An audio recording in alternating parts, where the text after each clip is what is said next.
associations caritatives et les demandes de RSA ont augmenté de 10%. Et puis cette plongée à 3000 mètres de profondeur qui montre la pollution des fonds marins. Selon une étude australienne, on y trouve 14 millions de tonnes de microplastiques dues à la décomposition des déchets qui se retrouvent en mer. Des scientifiques étonnés d'observer des quantités aussi élevées à de telles profondeurs au large des côtes australiennes. C'était Mélanie Colonnet sur France Info, 10h32. Les étudiants ont le blues et ils le disent. Cette fois de France Info ce matin, déjà pendant le confinement, près de 30% d'entre eux se disaient tristes, déprimés, voire désespérés, plus que la moyenne des Français. Et le moral des étudiants ne s'arrange pas avec la rentrée et l'instauration cette semaine de plus de cours à distance. Bonjour Lauriane Delanoë. Bonjour. Pour certains de ces jeunes, on peut même parler de détresse psychologique. Oui, des étudiants appellent à l'aide en ce moment, comme Jack, originaire du Cameroun. Vous le voyez là, ce jeune homme au téléphone, un peu à l'écart de toute sa résidence universitaire à Paris. Le moral il est très bas en fait, c'est possible moral. Là j'ai un téléphone, j'appelle beaucoup plus mes proches qui sont en Cameroun pour qu'ils m'aident dans cette période un peu difficile. Jack est en France depuis 3 ans, il vient d'arriver à Paris pour son master et tout s'accumule. Dans un studio de 14 mètres carrés, il ne trouve pas de petits boulots et s'inquiète maintenant de la multiplication des problèmes. Similaire pour le confinement, j'avoue que j'ai un moral justement sur Paris, je connais pas beaucoup de monde. Il y avait un week-end d'intégration qui a été annulé. J'étais vraiment prêt à y aller avec de nouveaux amis, de nouvelles connaissances, mais il a été annulé. Du coup, c'est assez compliqué, j'avoue. Je suis pas préparé psychologiquement à affronter ces œuvres. J'ai demandé à un psychologue, c'est que ce soit un moment d'attente. La solitude, l'incertitude, aussi voici les deux principaux problèmes évoqués en ce moment dans les consultations. Les psychologues et les psychiatres repèrent deux profils. D'abord des étudiants qui vivent mal les conséquences directes de la crise sanitaire. Jack, par exemple, des premières années également, qui découvrent l'université et sont privés des repères traditionnels de la vie étudiante. Et pour les autres, la majorité de ceux qui consultent, cette crise est un déclencheur. Elle révèle une souffrance préexistante. C'est le cas pour Fanny, 21 ans, future archéologue. Ça fait quelques années que ça va pas trop à certains moments. Et avec le confinement, mes moments d'angoisse et d'anxiété, ils sont beaucoup moins empêches. Dans cette période où vraiment je ne devais pas travailler, j'ai contacté une psychologue. Je pense que j'ai entamé le suivi sur la durée. Là, ça va justement parce que mes cours me plaisent et que la méthode commence bien. Et là, le fait que peut-être les salles vont fermer, que je ne pourrais pas étudier comme je veux, c'est un petit peu stressant. J'ai pas fini tout reste, l'idée de commencer une mémoire de recherche. Et là, ça casse un peu les dents. Lauriane, ces étudiants commencent donc par un suivi psychologique, mais les délais peuvent être longs, les structures sont saturées. Oui, car le dispositif d'urgence mis en place pendant le confinement n'ont pas tous été reconduits cet automne. Dans les bureaux d'aide psychologique universitaire, mais pas plus. Il faut attendre en moyenne 3 à 5 mois pour commencer une thérapie. Quant aux associations comme Nightline Paris, elles sont débordées. Bonsoir. Tu es bien sur Nightline et termine d'écoute pour les étudiants et par les étudiants. 5 étudiants bénévoles répondent au téléphone chaque soir jusqu'à 2h30 du matin. Impossible pour eux de prendre tous les appels. Des appels qui révèlent un grand mal-être selon le président de l'association, Florian Thirin.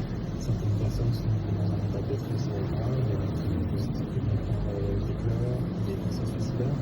Il y a une recrudescence de situations de détresse psychologique très difficile à prendre en charge, dans la mesure où les services de soutien psychologique étaient déjà en saturation avant le confinement. Donc, si on comprend bien, il faut plus de moyens. Exactement, c'est la demande sur France Info de Dominique Monchabon, psychiatre, chef de service de relais étudiant lycéen de Paris.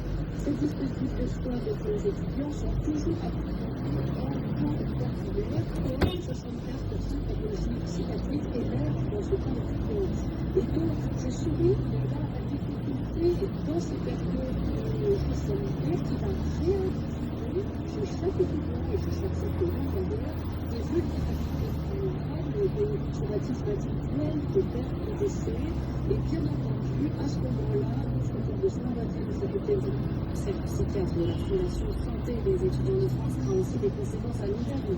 Si ces étudiants ne sont pas accompagnés aujourd'hui, ils pourraient ensuite développer des dépressions ou burn-out dans leur vie professionnelle. Lauriane Delanoë, le choix de France Info, votre reportage long format consacré au blues des étudiants est à retrouver en intégralité sur franceinfo.fr. Le Trifo, avec la caisse d'épargne, mobilisée pour être utile aux entrepreneurs et l'économie. La caisse d'épargne, vous êtes utile. Bonjour Emmanuel Cuny. Bonjour. Le bruit fait quoi avec la disparition des petits commerces, développement de nouveaux modes de consommation sur Internet? Avant la crise, les centres-villes étaient déjà soumis à rude épreuve.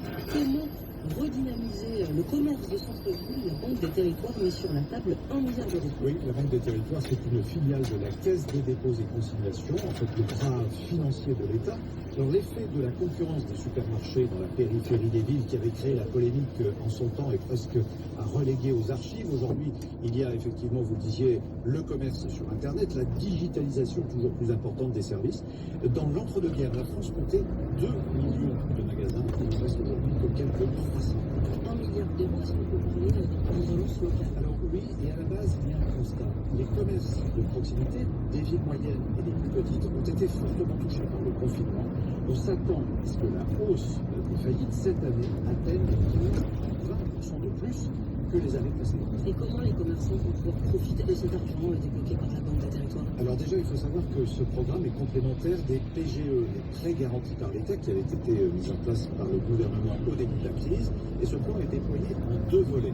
Premier volet destiné aux communes, avec des solutions qui sont mobilisables immédiatement pour identifier les urgences et définir des plans d'action rapides. Et puis le second volet est destiné donc aux magasins. Les commerces de centre-ville pourront bénéficier d'une aide forfaitaire de 20 000 euros pour développer par exemple des solutions de commerce en ligne comme le Click and Collect, très utilisé par la grande distribution qui est effectivement la grande concurrente des petits commerces.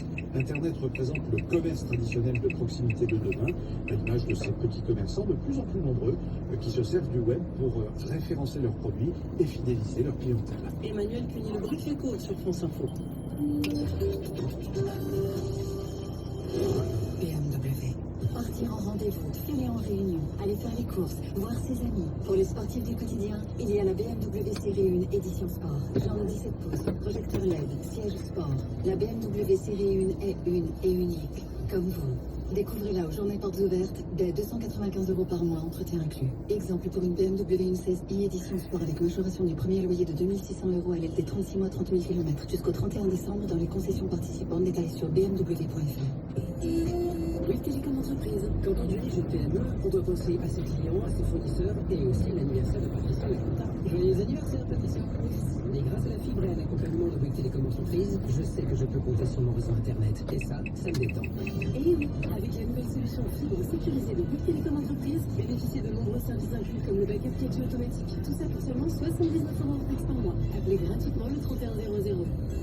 Engagement 36 mois sur réserve d'éligibilité. Offre soumise à condition. Backup égal secours. Préparez-vous pour le défi du robot. Le 7 octobre, partez à la rencontre des robots de demain. Le CNRS, en partenariat avec Combini Techno, vous propose une expérience unique. Un jeu de pistes numériques interactif pour toute la famille à la découverte de la robotique française. Rendez-vous en direct le mercredi 7 octobre à 17h30 sur les chaînes YouTube et Facebook du CNRS. Êtes-vous prêts pour Futur Robot?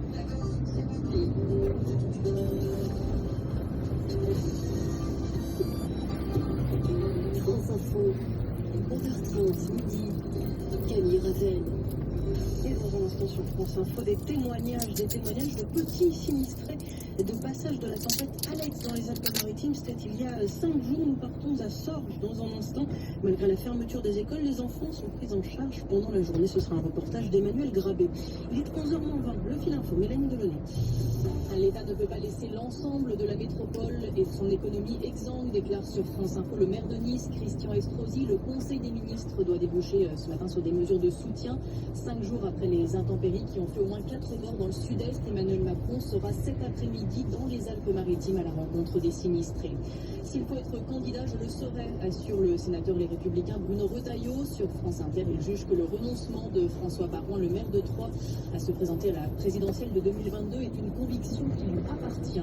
Les obsèques cet après-midi de Victorine Dartois, l'étudiante de 18 ans retrouvée morte à Villefontaine en Isère. Dimanche, plus de 6000 personnes ont participé à une marche blanche.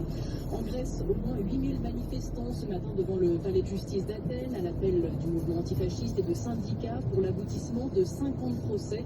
Le tribunal doit dire si le parti néo-nazi Aube Dorée est une organisation criminelle. Dans le premier jugement, un membre d'Aube Dorée a été reconnu coupable du meurtre d'un rappeur en 2013. Aux États-Unis, Donald Trump suspend les négociations avec les démocrates sur des mesures de soutien aux entreprises plombées par la crise du Covid et aux particuliers. Il explique vouloir voter un plan d'aide dès qu'il aura gagné l'élection présidentielle du 3 novembre.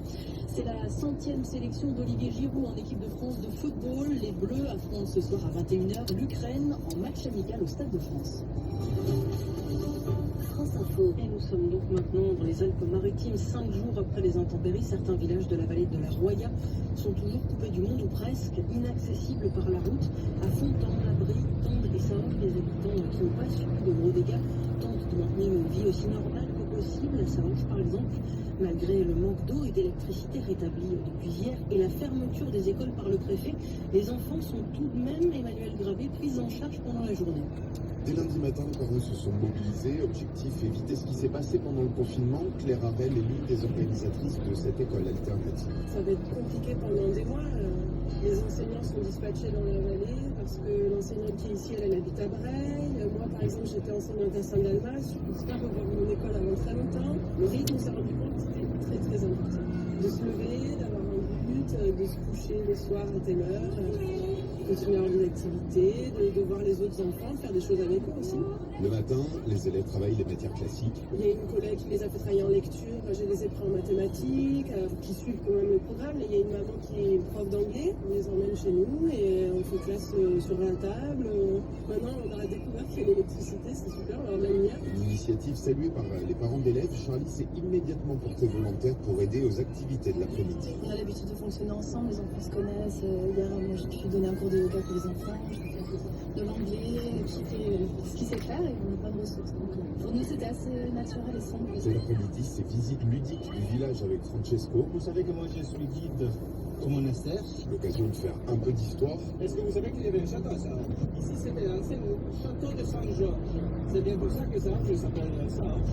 Et pour les fourmis, est-ce que vous pensez que les fourmis font quelque chose de mettre là-bas? On leur met des échelles. Un ascenseur. Et surtout de faire parler les enfants sur ce qu'ils ont vécu le week-end dernier. Papa, tout le temps, le gondola, il s'est écoulé. On a entendu aussi le avion qui est tombé devant chez le parc des liens. Les enfants, ils ont déballé les boîtes, c'est la boue. Là, on doit faire le travail quand même pour les fourmis. L'initiative durera au moins tant que le préfet décidera de garder les écoles de la vallée. Emmanuel Gravé nous a mis à Saorge sur France Info. Emmanuel Macron, lui, sera à Saint-Martin-Vésubie à 19h, village de 1400 habitants, l'un des plus touchés par ces intempéries dans les Alpes-Maritimes. Yvan Mottet, le maire de cette commune, on veut revenir au jour d'avant, disait l'une des habitantes de son village ce matin sur France Info. Alors on lui a posé la question, est-ce que ce sera possible ou bien est-ce que c'est encore trop tôt pour l'imaginer? Le village en lui-même a été touché, si vous voulez. On a été touché, c'est les alentours de Saint-Martin-Vésubie, parce qu'il y a deux vallées, deux vallons qui descendent, le Boréon et la Madone, donc qui ont subi ces crues absolument torrentielles et qui ont détruit beaucoup de chalets, beaucoup de maisons sur ces passages. Et le village en lui-même n'a pas été très touché. On est touché parce qu'on n'a pas eu d'électricité. Aujourd'hui, on a l'électricité. Il y a encore un petit peu d'aménagement pour l'eau parce que c'est un peu plus compliqué sur les canalisations qui ont été cassées. Mais tout ça, c'est toujours en amont du village. Le village par lui-même n'était pas vraiment impacté par ce phénomène de crue. Ça veut dire, monsieur le maire, que vous sortez tout doucement de cette première phase de l'urgence. Vous avez par exemple des nouvelles de l'ensemble de vos administrés, que ce soit dans le cœur du village ou aux alentours? Oui, si vous voulez, on a commencé à recenser les noms de chaque habitant dans le village. Bon, il n'y a pas de souci. À l'extérieur, c'est vrai qu'on a des gens qui manquent à l'appel, mais ils sont peut-être partis. On reste prudent. Ça ne veut pas dire qu'ils ont été occupés par les flots, quoi. Je veux dire, il y a des gens qui sont partis sans qu'on sache où ils sont. On attend, on cherche. Combien de personnes encore à l'appel dans votre village? Une dizaine peut-être, en gros. On sait que dans ces cas-là, c'est souvent la mairie qui devient le centre de crise. À quoi ressemble la vôtre depuis 5 jours? C'est là qu'on vient chercher des informations, c'est là qu'on vient chercher des nouvelles de ses proches, c'est là que les secours également s'organisent? Absolument, c'est une mairie qui a pris des allures de bunker de guerre. Toutes nos salles sont utilisées, soit en partie par la presse, soit, et surtout par les pompiers, les gendarmes, qui ont leur PC de crise là, sur place. Voilà. Et c'est aussi le lieu où les habitants qui n'ont plus de chalet, de maison, viennent se réfugier, parce qu'on a des salles chauffées, les grandes salles du conseil sont utilisées par notre personnel qui est absolument magnifique, je ne peux pas dire autre chose. Hein. Ce sont des gens qui travaillent 15 heures par jour pour aider toute la population. Et si vous voulez, il y a une grande cohésion dans la population, tout le monde est très uni, c'est l'unité qui fait dans ces villages notre force. La population, les habitants qui viennent vous voir, monsieur le maire, ils tiennent le coup aujourd'hui après 5 jours et 5 nuits qui ont été difficiles? Oui, parce que tout le monde se sent bien entouré. Le midi, on fait des repas sur la place, comme on a vu, il fait beau. Et le soir, on fait encore des grands repas. On fait des repas pour 200 personnes, sans problème. On est très très aidés aussi, parce que quand je dis on fait des repas, ce sont des gens de l'extérieur qui sont venus faire des paellas, des couscous, enfin des plats où tout le monde peut manger à sa faim. Yvon Mottet, maire de Saint-Martin-Vésubie, il était l'invité de Marc Fauvel sur France Info. La ville de Stepanakert pilonnée à nouveau cette nuit au Karabakh, 10 jours déjà de bombardement. Ce territoire que se disputent depuis des décennies l'Arménie et l'Azerbaïdjan. 10 jours donc que la population subit des bombardements quasi quotidiens. Le président turc Recep Tayyip Erdogan, soutien de l'Azerbaïdjan, est soupçonné de tirer les ficelles de ce conflit. Et dans un texte, l'auteur-compositeur André Manoukian, membre de la communauté arménienne de France, lui demande, je cite, de foutre la paix à son peuple. Il témoigne ce matin sur France Info. Il dit d'abord pourquoi cette région lui est si chère.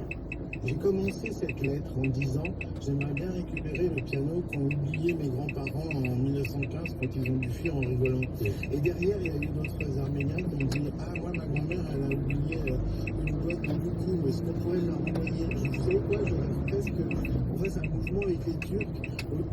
On n'aura jamais les terres demandées par les nationalistes arméniens.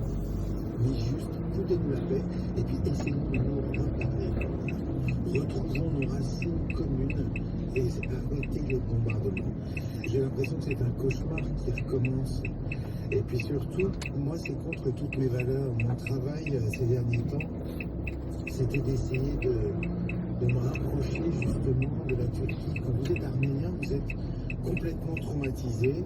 Imaginez que votre famille, votre grand-mère vous a raconté des récits atroces, des récits qui sont niés par ceux qui ont perpétré ces massacres il y a plus de 100 ans. Imaginez qu'on fuit l'Arménie en 1915 au moment du génocide arménien perpétré par les Turcs. Exactement. Alors, j'en parlais souvent avec Aznavour, même des fois il s'énervait, il disait mais si c'est le mot génocide qui empêche, trouvons un autre mot, mais ça suffit, on ne peut plus rester comme ça. Tous les films sur les génocides arméniens que j'ai vus, il y en a eu quelques fictions. Moi, ce qui m'intéressait le plus, c'était les 5 premières minutes.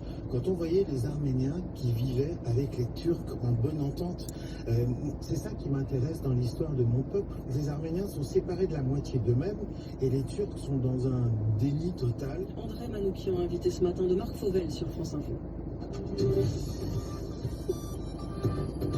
France Info, 9h30, midi, Camille Ravel. Et cette fois, c'est sûr, c'est non, il n'ira pas. François Bayrou n'est pas candidat à la présidentielle de 2022. Comment l'annonce-t-il à sa famille aux Républicains? Réponse dans un instant avec le brief politique de Naïla Latif. Il est 11h10, le fil info, Mélanie Benelli. La nation sera présente dans la durée, assure ce matin Emmanuel Macron dans un message sur Facebook adressé aux sinistrés de la tempête Alex en Bretagne et dans le sud-est, où le chef de l'État se rend cet après-midi dans 3 villages dévastés par les crues dans les Alpes-Maritimes.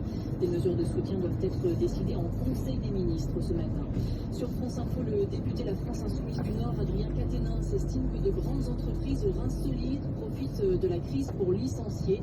Il les accuse d'avoir planifié des licenciements avant la crise crise sanitaire et de profiter opportunément de la situation. L'Allemagne décrète un couvre-feu à Berlin et Francfort face à l'augmentation des cas de Covid. Les bars et restaurants fermés de 23h à 6h du matin. Seules les pharmacies et stations-service pourront rester ouvertes. En Belgique, fermeture des bars à 23h à partir de vendredi. La moitié de la population du Haut-Karabakh déplacée à cause des combats dans ce territoire du Caucase où l'armée de l'Azerbaïdjan affronte des séparatistes soutenus par l'Arménie. Cela représente plus de 70 000 personnes selon le médiateur du Haut-Karabakh. Nous venons de vivre le mois de septembre le plus chaud jamais enregistré dans le monde. C'est ce qu'indique ce matin la base de données climatiques Copernicus qui observe le réchauffement climatique. Et puis à Roland-Garros, les derniers tickets pour les demi-finales se jouent aujourd'hui. 4 matchs dont le numéro 1 mondial, Novak Djokovic, face à l'Espagnol Pablo Carreno Busta. France Info. Le brief politique. Bonjour Leïla Latrousse. Bonjour, c'était pressenti, maintenant c'est officiel. François Baroin n'est pas candidat à la présidentielle de 2022. Pour l'instant, seuls quelques élus de droite sont dans la confidence et ça c'est l'info du brief. Oui, parce qu'il a une méthode et un calendrier, François Baroin. Alors la méthode, c'est pas de grandes annonces faites aux Français. Il considère que ce n'est pas le sujet actuellement avec la conjonction d'une crise sanitaire et économique. Du coup, c'est en petit comité, lors de rendez-vous en tête-à-tête, les yeux dans les yeux, avec d'anciens ministres, des députés, des candidats putatifs, que le maire de Troyes explique pourquoi il n'est pas candidat. C'est une information du journal L'Opinion confirmée par France Info. Quant au calendrier, il a toujours dit que sa clarification interviendrait après les sénatoriales pour ne pas brouiller justement la campagne des Républicains du renouvellement de la Chambre haute. Depuis une semaine, du coup, François Baroin multiplie les cafés, les déjeuners. À chacun de ses rendez-vous, l'ancien protégé de Jacques Chirac fait valoir un choix de vie. L'Élysée, ce n'est pas sa guerre, je n'en ai pas envie, dit-il clairement à un élu. Je suis très heureux dans ce que je suis, dans ce que je fais aujourd'hui. Le maire de Troyes dit aussi vouloir laisser la place à une nouvelle génération. L'un de ses interlocuteurs me dit l'avoir trouvé serein, en paix avec lui-même. Ces jours prochains, il poursuivra cette tournée, François Baroin, auprès d'autres élus, ce qui fait grincer un ancien ministre. Il fait cela parce qu'il flippe pour son image, dit-il. Tournée de revoir mais pas d'adieu. Oui, c'est un point sur lequel il a bien insisté à chaque rencontre. Renoncer à 2022, ce n'est pas renoncer à la politique.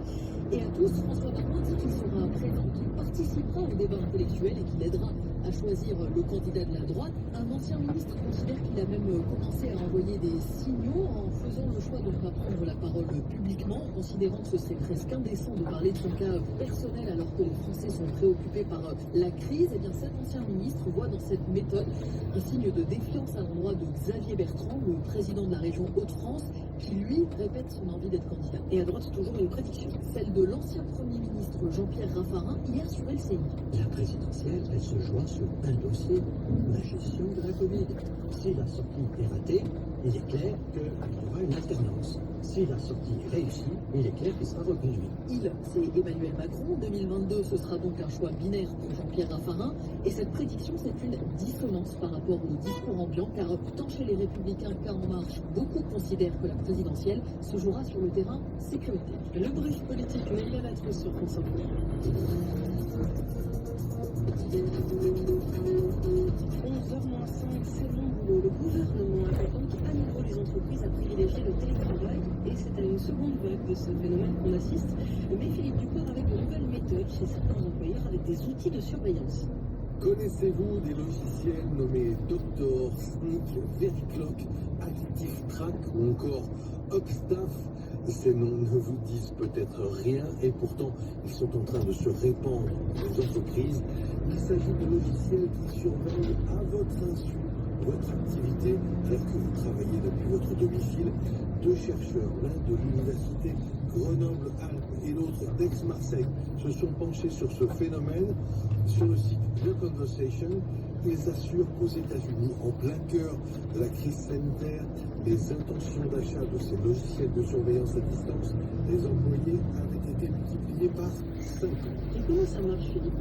Alors il y a ceux qui géolocalisent, bien sûr, qui s'assurent que vous êtes bien à votre poste de travail, mais il y a aussi ceux que l'on appelle les keyloggers, des outils qui tracent tout ce que vous tapez sur votre clavier.